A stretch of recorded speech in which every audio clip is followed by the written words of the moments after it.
Hi, everyone. Want to wish you a blessed Good Friday. It is good to take some time to come before the foot of the cross and to just pause there for a moment and be reminded of God's faithful love for us shown in Jesus, and particularly in his death this day.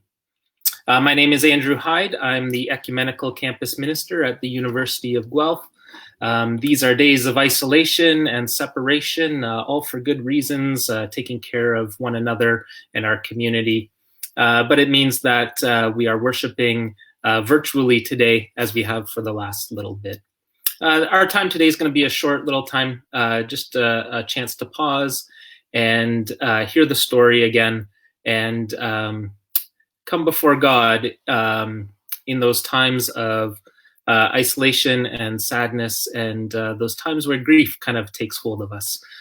We put ourselves in the place of those early disciples again, and think of all those times when we have felt abandoned or that God was not with us. And that's a moment that we recognize here on Good Friday. Okay.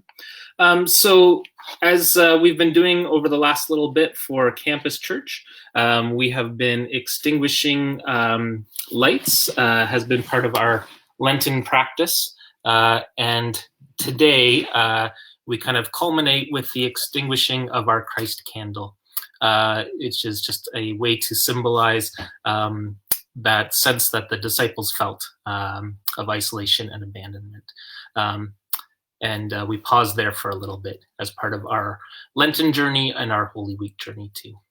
So I'm going to read the story, invite you to immerse yourself in it. We'll pause for some quiet and we'll extinguish our last candle and invite God into our grief and our sorrow too. So I'm going to be reading the crucifixion story from the Gospel of Matthew.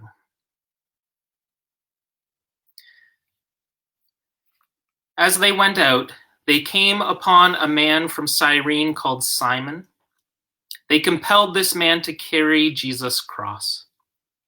And when they came to a place called Golgotha, which means place of a skull, they offered him wine to drink mixed with gall. But when he tasted it, he would not drink it. And when they had crucified him, they divided his clothes among themselves by casting lots. Then they sat down and kept watch over him. Over his head they put the charge up against him, which read, "This is Jesus, King of the Jews." Then two bandits were crucified with him, one on his right and one on his left. Those who passed by derided him, shaking their heads and saying, "You who would destroy the temple and bring it back in 3 days, save yourself. If you are the Son of God, come down from that cross."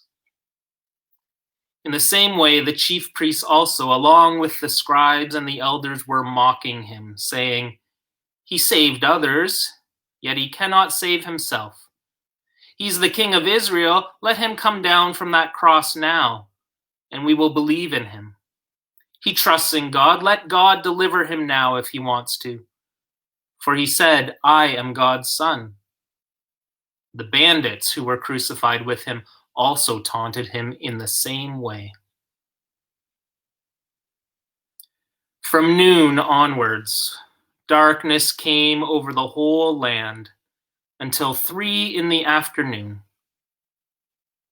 And at about 3 o'clock, Jesus cried with a loud voice, "Eli, Eli, lama sabachthani."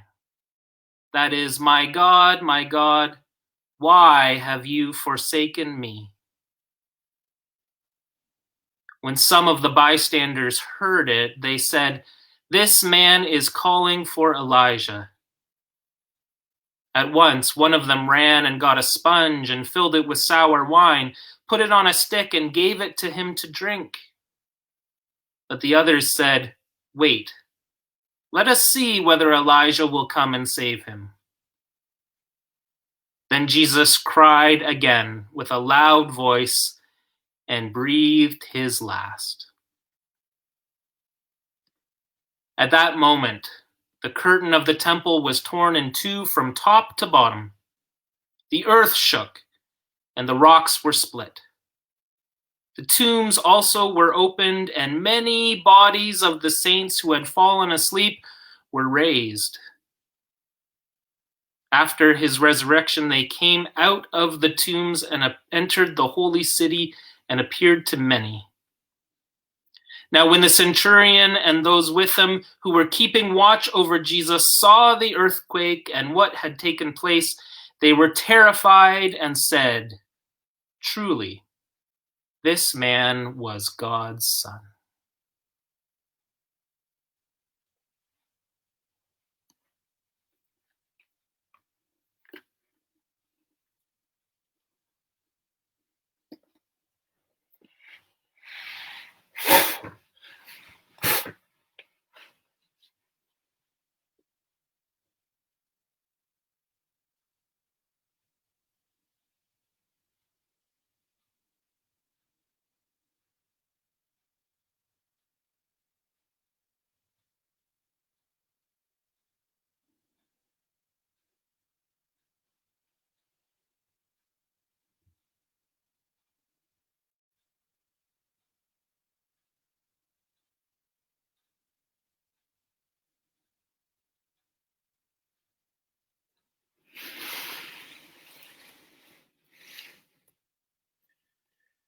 Friends, truly, indeed, this is God's Son.